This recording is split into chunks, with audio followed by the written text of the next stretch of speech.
안녕하세요. 저는 올해 58의 정미숙이라고 합니다. 지금은 그저 평범한 중년 여성이죠. 하지만 몇 년 전까지만 해도 저는 이런 삶을 살게 될 줄은 꿈에도 몰랐습니다. 남편과 함께 작은 카페를 운영하며 나름대로 행복한 가정을 꾸리고 있었거든요.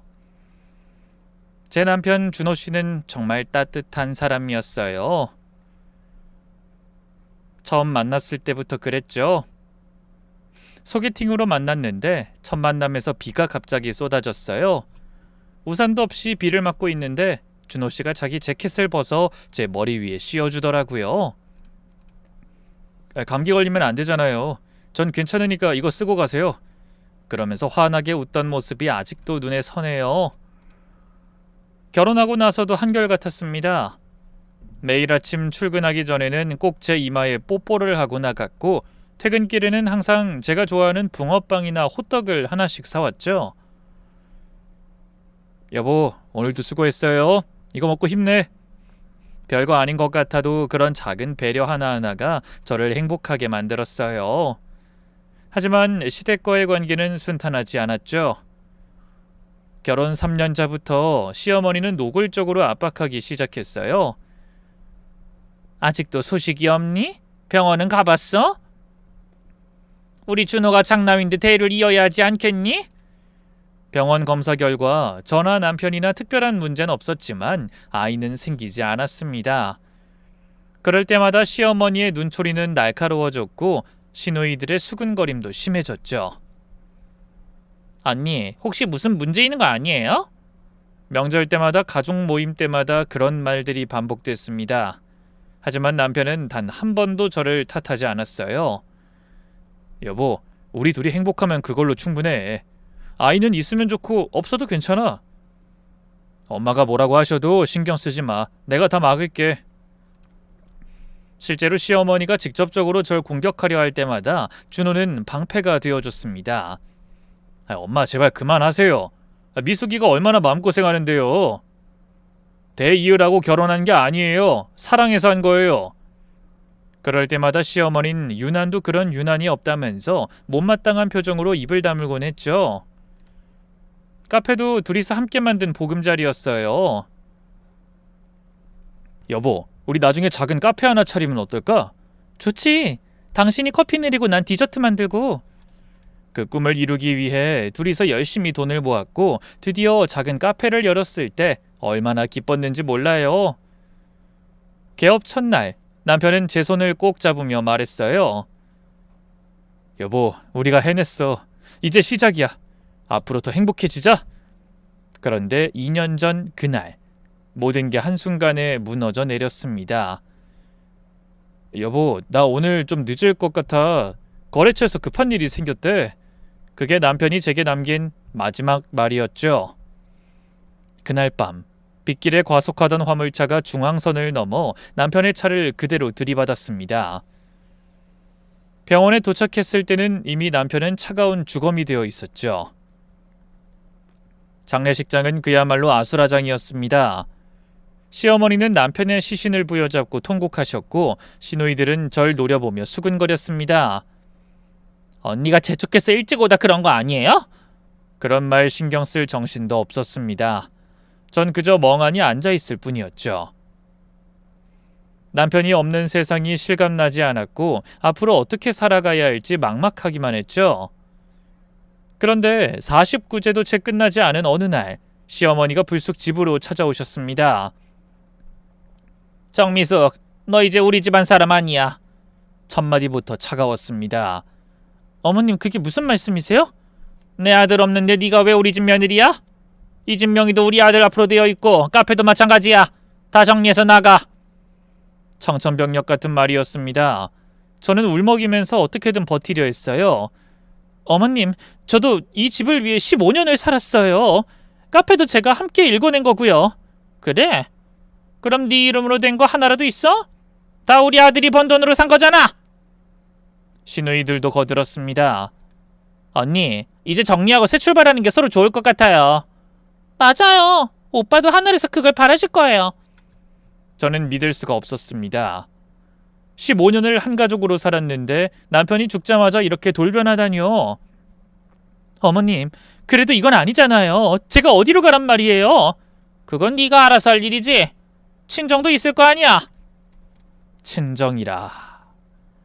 10년 전에 부모님 두 분 다 돌아가신 걸 뻔히 알면서도 그런 말을 하시더군요. 하지만 제 바람막이가 되어주던 남편이 없으니 제가 하는 말엔 아무런 힘이 없었어요. 결국 저는 집에서 쫓겨났습니다.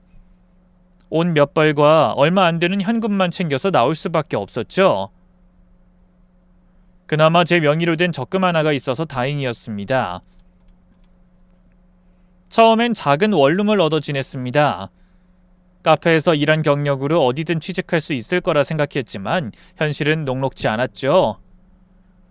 경력은 있으신데 나이가 좀 있으셔서요. 젊은 직원을 선호한 편이라. 몇 달을 그렇게 거절당하다 보니 적금은 바닥을 드러냈고 월세도 밀리기 시작했습니다. 그러던 어느 날 시장을 지나가다 떡볶이 노점을 하시던 할머니를 만났습니다. 아가씨, 혹시 일 좀 도와줄 수 있어? 나이가 드니까 혼자 하기 힘들어서. 그렇게 시작한 게 노점 일이었습니다. 처음엔 그저 돈을 벌기 위한 임시방편이었지만 할머니가 건강이 악화되어 고향으로 내려가시면서 노점을 제게 넘겨주셨죠. 미숙 씨가 여기서 계속 장사했으면 좋겠어. 내가 30년 넘게 해온 자리야. 그렇게 저는 떡볶이 노점상이 되었습니다. 새벽 4시에 일어나 재료를 준비하고 하루 종일 서서 떡볶이를 만들고 밤늦게까지 정리하는 게 일상이 됐죠. 힘들었지만 적어도 먹고 살 수는 있었습니다. 무엇보다 제 힘으로 살아간다는 자부심이 있었고요. 시장 사람들도 점차 저를 받아들여줬습니다. 미숙씨, 오늘은 좀 일찍 들어가. 비 올 것 같은데. 떡볶이 국물 좀 더 달라고 하는 손님한테 넉넉히 줘. 그래야 단골된다니까. 그런 따뜻한 말 한마디가 얼마나 큰 위로가 되던지요. 그렇게 1년 반쯤 지났을까요? 떡볶이 장사도 제법 자리를 잡았고 단골 손님들도 늘어났습니다. 작은 원룸이지만 제 공간도 있고 비록 팍팍하지만 나름대로 안정된 삶을 살고 있었죠. 그런데 어느 날 평소처럼 장사를 하고 있는데 낯익은 목소리가 들렸습니다. 여기가 그 맛있다는 떡볶이 집이야? 고개를 들어보니 신우이였습니다. 남편의 여동생 중 막내인 정은이었죠. 순간 가슴이 철렁 내려앉았습니다. 어떻게 여길... 정은인 절 보더니 눈이 휘둥그레졌습니다. 언니? 언니 맞죠? 여기서 뭐 하세요? 떡볶이 장사하고 있어. 최대한 담담하게 대답했지만 손은 미세하게 떨리고 있었습니다. 정은이는 노점을 둘러보더니 코웃음을 쳤습니다. 아니, 언니가 왜 이런 데서 떡볶이나 팔고 있어요? 엄마가 하면 깜짝 놀라시겠다. 아니, 기가 막혀 하시겠네. 그 말을 듣는 순간 가슴 한구석이 서늘해졌습니다. 시어머니가 안다면... 갑자기 2년 전 그날의 기억이 생생하게 떠올랐습니다. 너 같은 년이 우리 집 며느리라니. 대를 이어주지도 못하면서 당장 나가! 우리 준호 재산에 손대지 마! 네가 없어도 우리 아들은 잘 살았을 거야! 집에서 쫓겨날 때 시어머니가 퍼부었던 독설들이 귓가에 맴돌았습니다. 옷가지를 챙기는 제 손을 잡아채며 그것도 우리 아들이 사준 거잖아! 라고 소리치던 모습. 시누이들이 뒤에서 언니 그냥 깨끗하게 나가요. 서로 좋게 끝내자고요. 라며 비웃던 표정. 무엇보다 끔찍했던 건 남편의 영정 앞에서 시어머니가 했던 말이었습니다. 준호야, 엄마가 이 여자 내보낼게. 네가 편히 쉴 수 있게 해줄게. 마치 제가 남편을 죽인 죄인인 것처럼. 손이 더 심하게 떨리기 시작했습니다. 만약 시어머니가 여기로 찾아온다면? 또다시 그 끔찍한 폭언을 들어야 한다면? 이제 막 자리를 잡은 이 노점마저 빼앗으려 한다면? 정은아, 제 목소리가 떨리고 있었습니다. 그냥 못 본 척 해줄래? 제발. 스스로도 비굴하다는 걸 알았습니다. 한때는 당당했던 제가 이젠 시누이 앞에서 애걸하는 신세가 되었다니. 하지만 그때의 고통을 다시 겪을 자신이 없었어요. 언니 왜 그래요? 떡볶이 장사가 그렇게 부끄러워요? 정은이의 목소리엔 조롱이 묻어 있었습니다. 부끄러운 게 아니라 그냥 조용히 살고 싶어서 그래. 조용히? 언니, 설마 우리 엄마가 무서워서 그러는 거예요? 정은이는 대놓고 비웃었습니다. 맞네, 맞아. 언니 지금 엄마 무서워서 벌벌 떨고 있잖아. 아우, 한심하다 정말. 그 말에 얼굴이 화끈거렸습니다. 맞아요. 저는 한심했습니다. 정은아, 부탁이야. 어머님께 말하지 마. 나 정말 힘들게 여기까지 왔어. 눈물이 날 것 같았지만 꼭 참았습니다. 이미 충분히 비굴한데 울기까지 하면 정말 끝이라는 생각이 들었어요. 정은이는 한참 절 내려다보더니 떡볶이를 한 입 먹곤 인상을 찌푸렸습니다. 아우, 맛도 별로네. 이런 걸 팔면서 돈을 버는구나. 그리고는 돈을 던지듯 놓고 가면서 마지막으로 한마디 했습니다. 언니, 안 그래도 우리 엄마 요즘 심심해하시던데 재밌는 얘기거리가 생겼네요. 정은이가 사라진 후 저는 한동안 그 자리에 얼어붙은 듯 서 있었습니다. 다리에 힘이 풀려 주저앉고 싶었지만 손님들이 보고 있어 그럴 수도 없었죠. 시어머니가 온다. 분명히 올 거야. 그날 밤 저는 불안에 떨며 한숨도 자지 못했습니다.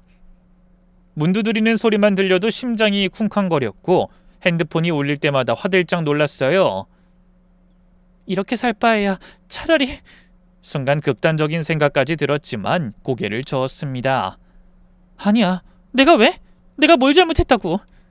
하지만 그런 생각도 잠시 다시 두려움이 엄습했습니다. 시어머니의 그 날카로운 목소리, 경멸 가득한 눈빛, 거친 손짓들이 악몽처럼 떠올랐어요. 그리고 그 불안은 곧 현실이 되었습니다. 일주일 후 평소보다 좀 한산한 오후 시간이었습니다. 단골 아주머니 몇 분이 떡볶이를 드시며 수다를 떨고 계셨죠. 미숙씨 떡볶이는 정말 맛있어. 양념이 딱 내 스타일이야. 맞아. 여기만큼 맛있는 데가 없더라고. 그때였습니다. 정미숙! 귀를 찢을 듯한 고함 소리에 모두가 놀라 돌아봤습니다. 시어머니였죠. 검은색 정장을 입은 시어머니는 노점 앞으로 성큼성큼 다가오더니 떡볶이 그릇을 손으로 확 쳐서 바닥에 떨어뜨렸습니다. 어머니 왜 이러세요? 왜 이러냐고? 네 년이 여기서 일하고 있으니까 그렇지! 주변 사람들이 웅성거리기 시작했습니다. 단골 아주머니들도 놀란 표정으로 자리에서 일어났죠. 우리 아들 체면에 먹칠하려고 작정했구나! 남편 죽고 노점상이 나고 있으니 우리 아들이 저승에서 편하겠냐? 어머님, 제가 뭘 그렇게 잘못했어요? 그냥 이제야 준호씨 보내고 저 혼자 힘으로 어떻게든 먹고 살겠다는데 어디서 짓거려? 우리 아들이 그렇게 일찍 죽은 게 다 네 년 때문이야! 갑작스러운 말에 저도 주변 사람들도 모두 얼어붙었습니다. 네가 그날 밤 전화해서 빨리 들어오라고 재촉했잖아! 그래서 우리 아들이 과속하다가... 그래서... 시어머니의 목소리가 떨리기 시작했습니다. 하지만 그건 슬픔이 아니라 분노였죠. 어머님, 그날 전 전화한 적도 없어요. 남편이 먼저 늦는다고 연락했고요. 거짓말! 네가 맨날 그랬잖아. 언제 오냐고, 왜 늦냐고! 시어머니는 제 팔을 잡아 끌었습니다. 이제라도 정신 차려! 이런 더러운 장사 집어치우고 시골이든 어디든 가서 조용히 살아. 놔주세요. 이게 뭐가 더러운 장사예요? 정직하게 일해서 먹고 사는 게 뭐가 잘못이에요? 신랑 일을 하는 사이 노점 천막이 기울어지고 재료들이 쏟아졌습니다. 고추장통이 깨지고 떡과 어묵이 바닥에 나뒹굴었죠. 아이고, 이게 무슨 일이야? 누가 말려봐! 시장 사람들이 모여들었지만 쉽사리 나서는 사람은 없었습니다. 그때 또 다른 시누이가 나타났습니다. 큰 시누이 정이었죠. 엄마 그만하세요. 사람들 다 보고 있어요. 다 보라고 해!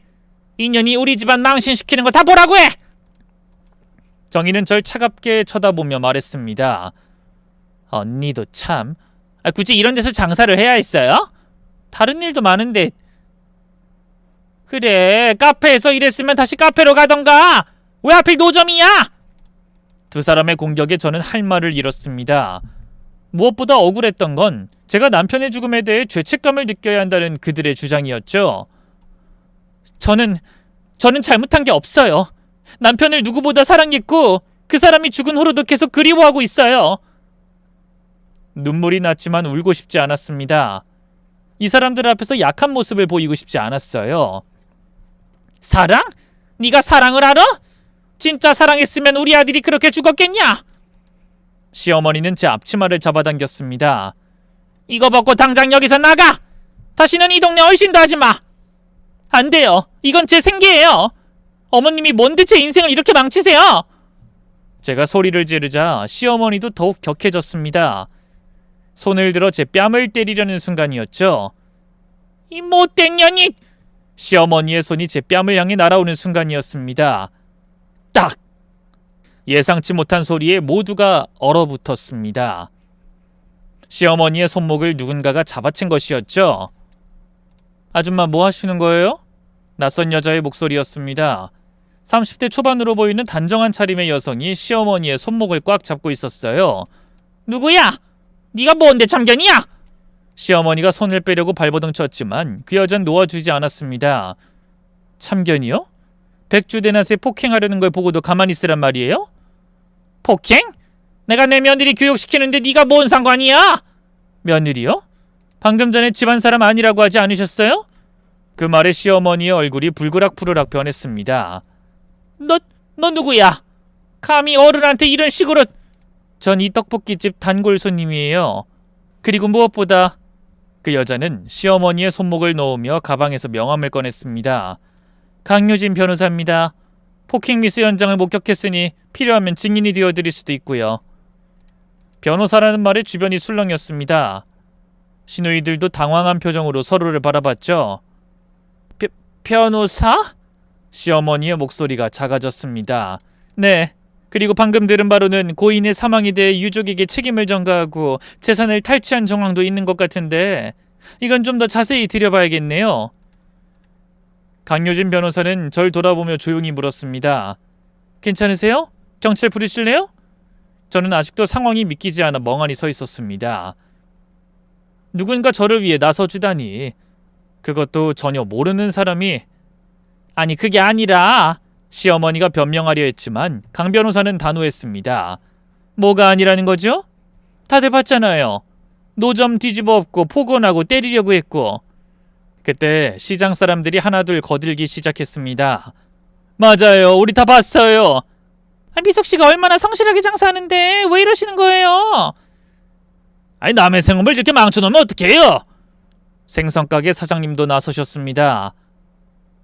아니 아드님이 돌아가신 건 안타깝지만 그게 미숙씨 잘못이에요. 교통사고는 그 화물차 운전사 잘못이지. 맞아요. 미숙씨가 여기서 얼마나 고생하는지 아세요? 새벽부터 나와서 준비하고 비 와도 눈 와도 빠지는 날이 없어요. 야채가게 아주머니도 목소리를 높였습니다. 아이 그리고 떡볶이 장사가 뭐가 어때서요? 정직하게 일해서 먹고 사는 게 창피한 일이에요? 시어머니는 갑작스러운 집중포화에 당황했습니다. 아니 내가 언제긴요. 방금 전에 더러운 장사라고 했잖아요. 우리가 다 들었어요. 떨떠름한 얼굴이 된 정희가 시어머니 팔을 잡으며 속삭였습니다. 엄마 그만하고 가요. 사람들이 다 보고 있어요. 하지만 시어머니는 물러서지 않았습니다. 내가 뭐 잘못했어? 내 아들을 죽게 만든 년한테 한 소리 하는 게 뭐가 잘못이야? 그 순간 강유진 변호사가 핸드폰을 꺼내 들었습니다. 아주머니 정말 경찰 부르시게 만들 거예요? 명예훼손에 업무방해, 폭행미수까지 이거 다 형사처벌 대상이에요. 겁주지 마! 내가 뭐가 무서워서! 시어머니가 소리를 질렀지만 목소리엔 불안함이 묻어났습니다. 하지만 자기 어머니가 기죽는 게 싫었는지 정은이의 분노에 찬 시선이 저에게로 향했습니다. 언니가 어떻게 우리한테 이럴 수 있어요? 우리 엄마가 이 나이에 길바닥에서 이렇게 소리 지르게 만들고 낯선 사람한테 굴욕당하는 거 봐야만 속이 시원해요? 저는 정은이의 갑작스러운 비난에 말문이 막혔습니다. 전 비웃던 그 얼굴 그대로, 아니 그보다 더한 경멸이 가득한 얼굴이었습니다. 오빠가 죽고 나서 우리가 얼마나 생각해서 조용히 나가달라고 했어요. 그때 좋게 나갔으면 이런 일도 없잖아요. 근데 이제 와서 변호사까지 데리고 와서 우리 엄마를 가해자로 만들어요? 정말 해도 너무하네. 정은이는 한술 더 떠 주변 사람들을 향해 외쳤습니다. 여러분, 이 여자 말만 듣지 마세요. 이 여자가 우리 오빠 잡아먹은 여자라고요.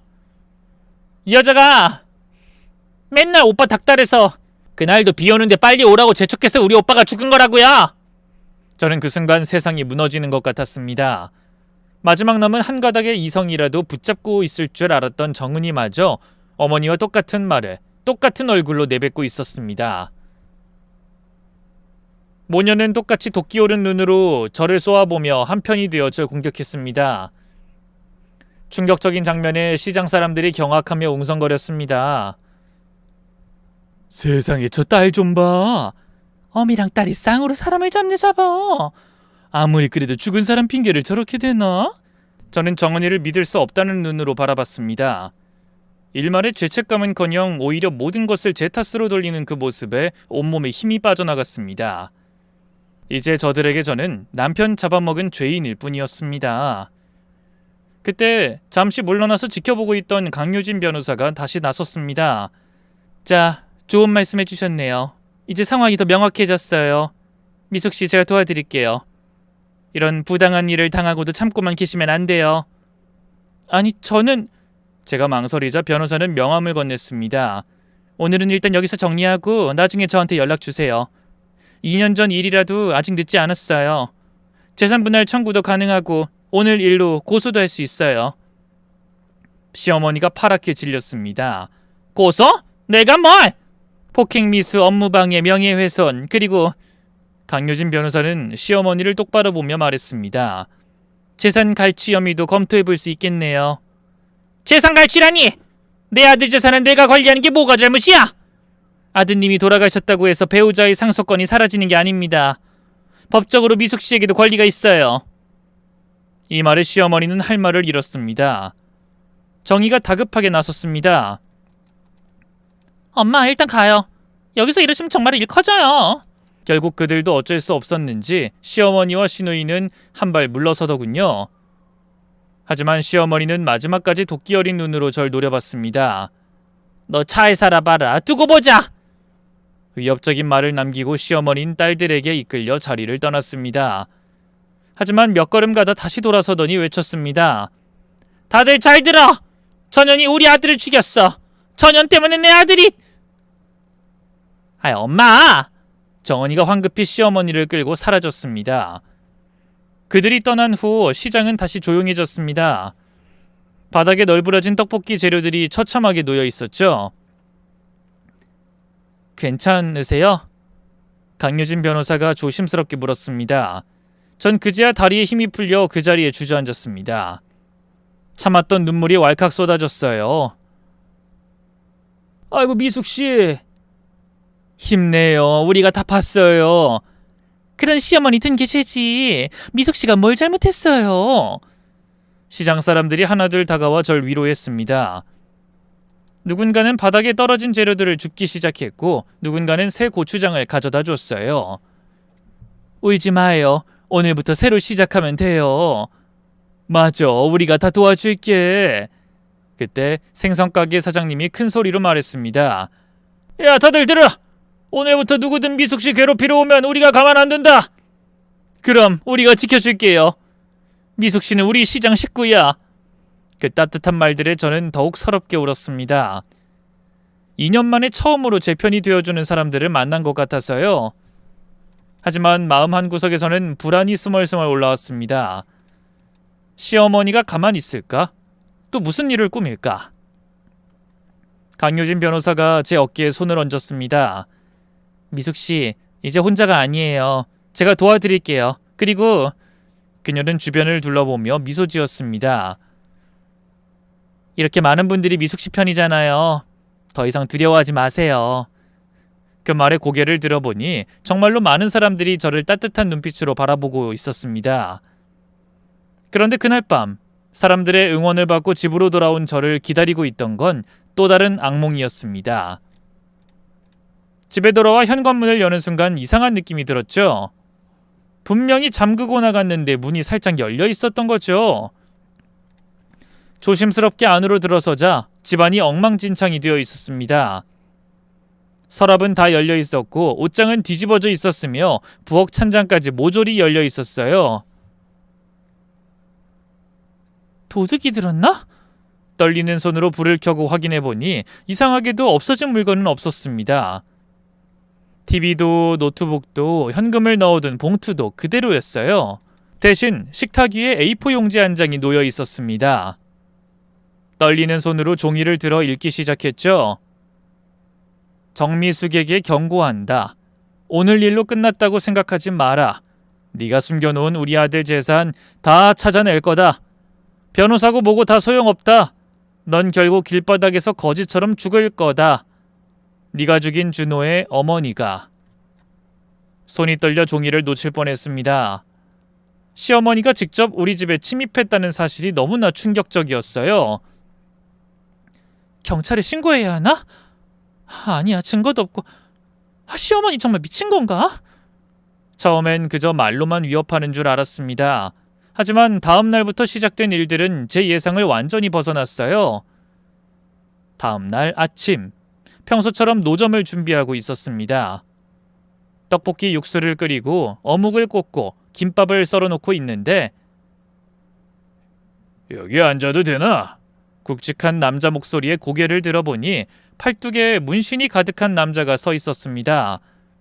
인상이 험악했고 목에도 뱀문신이 올라와 있었죠. 저 손님이세요? 아니, 그냥 좀 앉아있으려고. 그 남자는 대답도 기다리지 않고 노점 앞 의자에 털썩 앉았습니다. 그리고는 담배를 꺼내 피우기 시작했죠. 저기 여기서 담배는 좀... 제가 조심스럽게 말했지만 남자는 들은 척도 하지 않았습니다. 그저 핸드폰만 보면서 연기를 뿜어댔죠. 출근 시간이 되자 단골 손님들이 하나둘 왔다가 그 남자를 보고는 발길을 돌렸습니다. 아유, 오늘은 그냥 갈게요. 저기 사람이 무서워서. 그렇게 1시간, 2시간이 지났습니다. 남자는 꿈쩍도 하지 않고 계속 앉아 있었어요. 저기요, 장사 방해하지 마세요. 비켜주세요. 제가 용기를 내서 소리쳤지만 남자는 코웃음만 칠 뿐이었습니다. 아줌마가 뭔데 명령이야? 공공장소에 앉아있는 게 죄야? 점심시간이 되어도 상황은 마찬가지였습니다. 평소 같으면 줄을 서던 시간인데 노점 앞은 텅 비어 있었죠. 그 문신 남자 때문에 아무도 가까이 오지 않았어요. 이게 시어머니가 말한 거구나. 정말로 이런 사람들을 보낸 거야? 오후가 되자 문신 남자가 전화를 받더니 자리에서 일어났습니다. 오늘은 여기까지. 내일 또 올게, 아줌마. 그가 떠난 후에야 몇몇 손님이 왔지만 하루 매출은 형편없었습니다. 다음 날도 그 다음 날도 마찬가지였습니다. 다른 남자들이 번갈아가며 나타나 노점 앞을 점령했어요. 어떤 날은 2-3명이 함께 와서 소란을 피우기도 했죠. 야, 여기 떡볶이 맛 없다며? 진짜네. 이런 거 돈 받고 팔아? 그들은 일부러 큰 소리로 떠들며 손님들을 쫓아냈습니다. 일주일이 지나자 저는 거의 폐인이 되어가고 있었습니다. 매출은 반토막이 났고 잠도 제대로 못 잤어요. 언제 또 그들이 나타날지 집에도 찾아올지 두려웠거든요.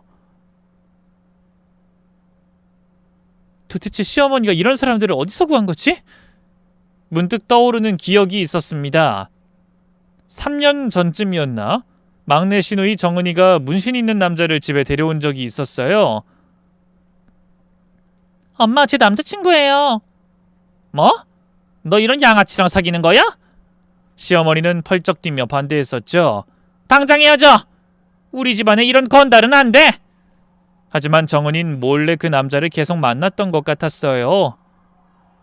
가끔 시어머니가 정은이 그 양아치랑 아직도 만나는 것 같다 라고 투덜거렸던 게 기억났거든요. 설마 정은이가 그 남자친구한테 부탁한 건가? 시어머니가 정은이를 통해서 이런 짓을... 그렇게 추측만 하고 있을 때 강유진 변호사가 찾아왔습니다. 미숙씨, 안색이 왜 이래요? 그게... 저는 일주일 동안 있었던 일을 모두 털어놨습니다. 문신 남자들이 매일 와서 장사를 방해하는 것, 매출이 반토막 난 것, 그리고 제 추측까지. 강유진 변호사의 표정이 단단해졌습니다. 이건 명백한 업무방해죠. 그것도 조직적인. 하지만 증거는 만들면 돼요. 내일부터 제가 여기 있을게요. CCTV도 설치하고 녹음도 하고. 그녀는 가방에서 서류를 꺼냈습니다. 그리고 미숙씨, 더 중요한 게 있어요. 제가 며칠 동안 조사한 결과. 뭐예요? 2년 전 미숙씨 남편의 재산 처리 과정에 심각한 문제가 있었어요.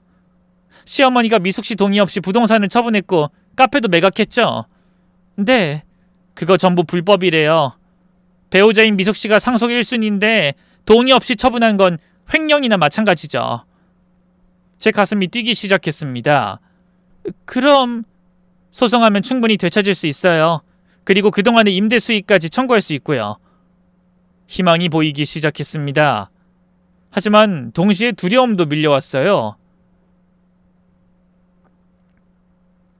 시어머니가 가만히 있을까요? 지금도 이렇게 괴롭히는데. 그래서 우리가 먼저 선수를 쳐야 해요. 강효진 변호사는 확신에 찬 목소리로 말했습니다.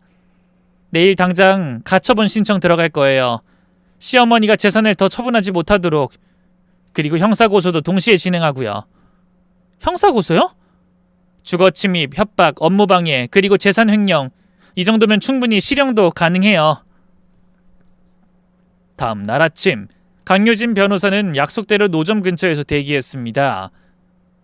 그리고 예상대로 오전 10시쯤 문신 남자 2명이 나타났죠. 오늘은 손님이 있네. 그들이 다가오자 강효진 변호사가 나섰습니다. 저는 정미숙씨 변호사입니다. 지금부터 두 분의 모든 행동은 녹화되고 있고 업무방해 증거로 사용될 겁니다. 남자들이 당황했습니다. 뭐? 변호사? 네. 그리고 이미 경찰에 신고했으니 곧 도착할 겁니다. 계속 여기 계실 건가요? 그때 정말로 경찰차가 도착했습니다. 강효진 변호사가 미리 신고해둔 것이었죠. 신고 들어온 곳이 여기입니까? 네, 경찰관님. 저기 두 사람이 일주일째 와서 영업방해하고 있습니다. 경찰이 다가오자 문신 남자들은 급히 자리를 떴습니다. 우린 그냥 지나가던 사람이에요. 하지만 경찰은 그들을 제지했습니다. 잠깐만요. 신분증 좀 봅시다. 조사 결과 그들 중 한 명은 전과가 있는 조직폭력배였습니다.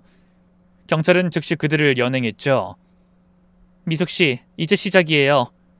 강효진 변호사가 미소 지으며 말했습니다. 그날 오후 우리는 법원에 서류를 제출했습니다. 시어머니를 상대로 한 재산 반환 소송과 손해배상 청구, 그리고 형사 고소장까지.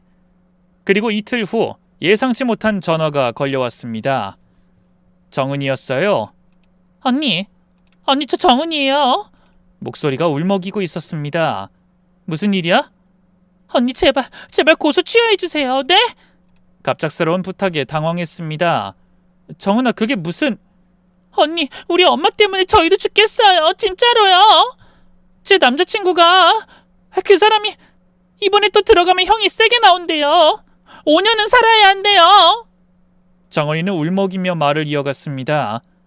엄마가 돈 줄 테니까 며칠만 가서 앉아있으라고 했대요. 그것만 하면 된다고. 근데 경찰이 와서 잡아가고. 언니 제발요. 정은아, 언니 우리 엄마랑 연 끊을게요. 진짜로요. 더 이상 엄마 말 안 들을게요. 그러니까 제발 우리 좀 살려주세요. 전화기 너머로 정은이가 엉엉 우는 소리가 들렸습니다. 한때는 저를 비웃으며 조롱했던 신우이가 이제는 이렇게 비굴하게 빌고 있다니. 언니한테 얼마나 미안한지 몰라요. 그때 언니가 노점에서 장사하는 거 보고 엄마한테 말한 것도 죄송하고 언니가 저한테 애걸할 때 무시한 것도. 그만해 정은아. 언니 제발 한 번만 용서해 주세요.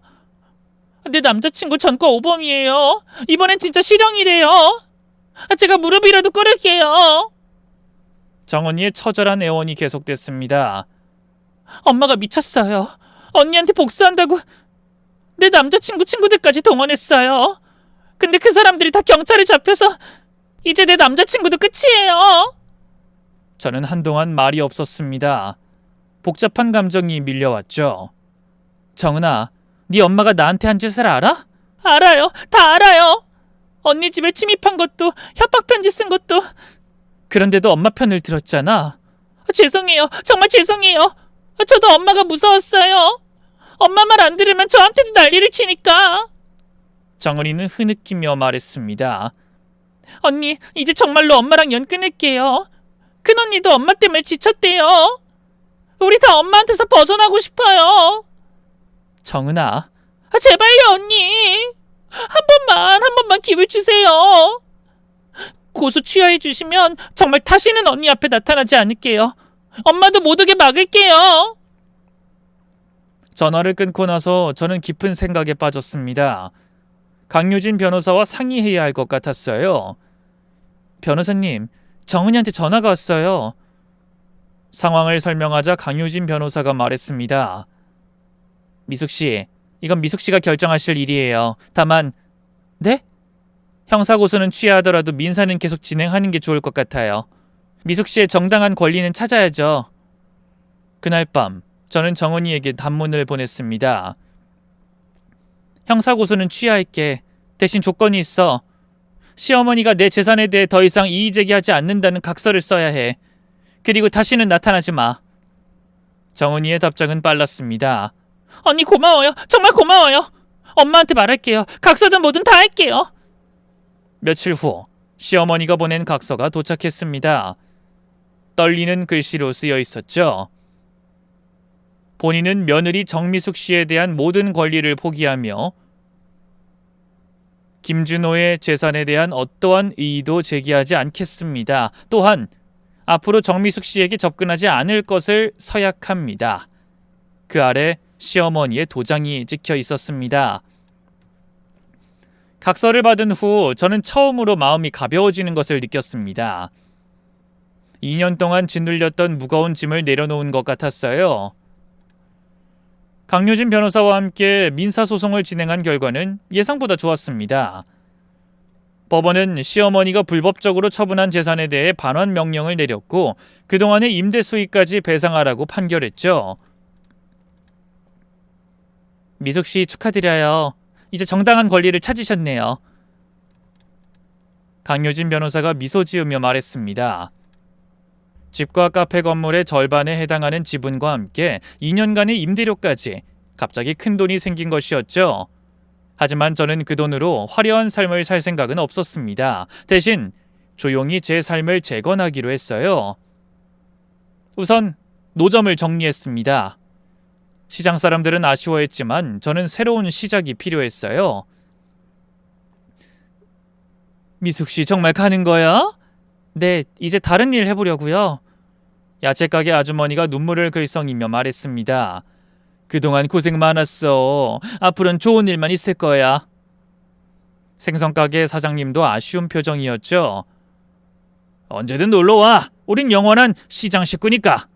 그 따뜻한 말들이 가슴을 뭉클하게 했습니다. 저는 받은 돈의 일부로 작은 카페를 다시 열었습니다. 남편과 함께 꿈꾸던 그 카페를요. 화려하지 않아도 아담하고 따뜻한 공간. 개업 첫날 뜻밖의 손님들이 찾아왔습니다. 시장 상인들이 화분과 화환을 들고 온 것이었죠. 우리 미숙씨 카페 개업 축하해! 번창하세요! 그들의 축하 속에서 저는 또 한 번 눈물을 흘렸습니다. 이렇게 많은 사람들이 저를 응원해주고 있다는 사실에 카페는 조금씩 자리를 잡아갔죠. 특별할 것 없는 평범한 커피와 샌드위치를 팔았지만 단골들이 생기기 시작했어요. 그 중에는 강유진 변호사도 있었습니다. 미숙씨, 커피 정말 맛있어요. 자주 올게요. 어느 날 카페에서 커피를 내리고 있는데 낯익은 얼굴이 보였습니다. 정은이었어요. 유리문 밖에서 한참을 망설이는 그녀를 보고 저는 잠시 고민하다 문을 열었습니다. 들어와. 정은이는 대답 없이 안으로 들어와 구석자리에 앉았습니다. 예전에 거만함은 온데간데 없고 한눈에 봐도 행색이 초라하고 잔뜩 지친 기색이 역력했습니다. 저는 말없이 물 한 잔 가져다 줬습니다. 한참이나 말이 없던 정은이가 마침내 입을 열었죠. 푹 숙인 고개는 들지도 못한 채 테이블 위에 물잔만 의미 없이 만지작거렸습니다. 한때 그토록 꼿꼿하고 오만했던 어깨는 볼품없이 축 처져 있었죠.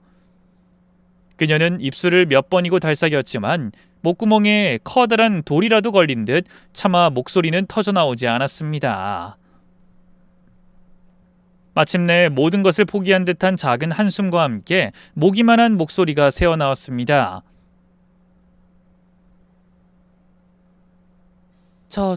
그 사람 제 남자친구요. 거기까지 말하곤 또다시 입을 다물었습니다. 그 짧은 단어에 담긴 수치심과 절망의 무게가 카페의 공기를 무겁게 짓눌렀습니다. 그리고 마침내 그녀가 거의 들리지 않게 속삭였습니다. 결국 들어갔어요. 감옥이요. 근데 옥중에서도 합의금 보태게 빚이라도 내달라고 난리예요. 이미 사채까지 끌어다 썼는데 저 이제 정말 빈털터리예요. 그녀는 절 보지 못하고 테이블만 내려다보며 횡설수설 말을 이어갔습니다. 거기엔 미안함이나 죄책감보다는 자신의 신세를 한탄하는 처량함과 세상을 향한 원망만이 가득했죠. 언니, 오죽하면 제가 언니한테까지 왔겠어요. 저 돈 좀 빌려주실 수 없을까요? 1,000만 원, 아니 500만 원이라도. 이자 쳐서 꼭 갚을게요. 네? 저는 묵묵히 그녀를 바라봤습니다. 저 눈은 진심으로 뉘우치는 눈이 아니었습니다. 그저 깊은 수렁에 빠져 마지막 지푸라기라도 잡으려는 필사적인 몸부림일 뿐.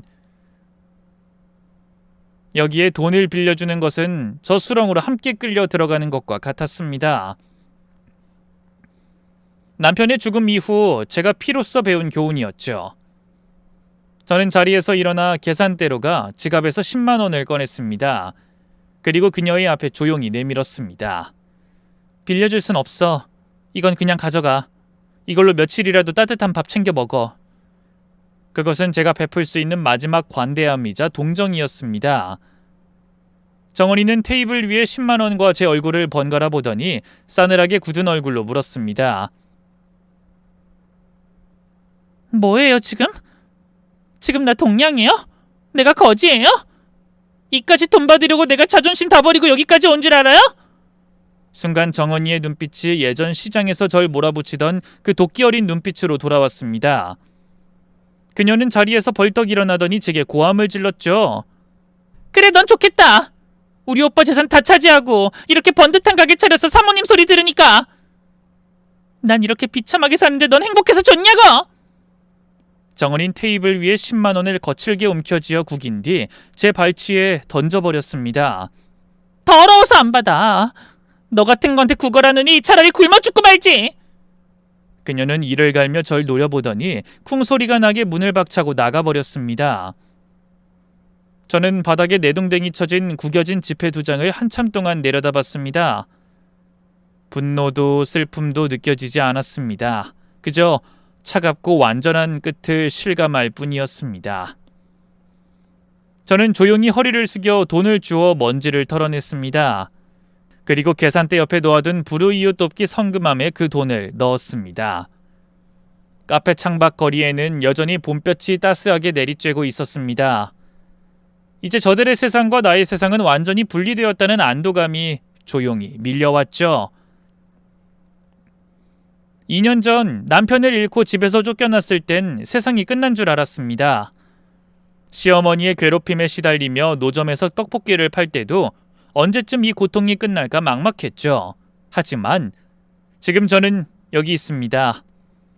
제 이름으로 된 이 아늑한 카페에서 향긋한 커피를 내리며 온전한 제 삶을 살아가고 있어요. 오후에 햇살이 창가에 스며드는 것을 보며 문득 카페 한쪽 벽 가장 좋은 자리에 걸어둔 남편의 사진을 바라봤습니다. 우리의 결혼식 날 세상 가장 행복한 얼굴로 절 보며 환하게 웃고 있는 준호 씨의 모습이었죠.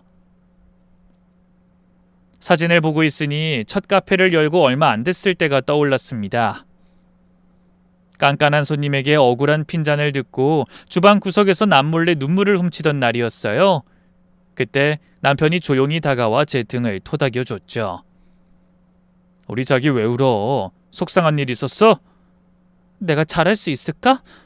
괜히 시작했나봐. 다 망쳐버릴 것 같아. 제 투정에 남편은 제 손을 꼭 잡아주며 말했습니다. 무슨 소리야. 자긴 내가 아는 사람 중에 마음이 제일 단단하고 강한 사람이야. 처음엔 다 그래. 우리가 얼마나 꿈꾸던 공간인데. 여기서 행복한 기억만 쌓아가도 모자라. 우리 잘 해낼 수 있어. 그렇게 말하며 제 눈물을 닦아주던 준호 씨의 따뜻한 손길이, 다정했던 목소리가 아직도 귓가에 생생합니다. 사진 속 준호 씨가 금방이라도 그때처럼 제게 말을 걸어올 것만 같았습니다. 저는 잔잔한 미소로 화답하며 마음속으로 그에게 말을 건넸죠. 여보, 나 이제 정말 괜찮아. 당신이 늘 말했잖아. 난 강한 사람이라서 어떤 일이 있어도 결국 이겨낼 거라고. 당신 말이 맞았어. 나 이렇게 우리 꿈을 다시 이뤄냈어. 잘했지. 더 이상 불안에 떨며 잠들지 않아도 됩니다. 누군가 침입할까 두려워하지 않아도 되고 내일을 걱정하지 않아도 돼요. 거실 탁자 위엔 오늘 산 꽃이 놓여 있었습니다. 노란 프레지어. 남편이 좋아하던 꽃이었죠. 여보, 오늘도 수고했어요. 빈 공간에 대고 말했지만 이상하지 않았습니다. 준호는 늘 제 곁에 있으니까요. 제 마음속에.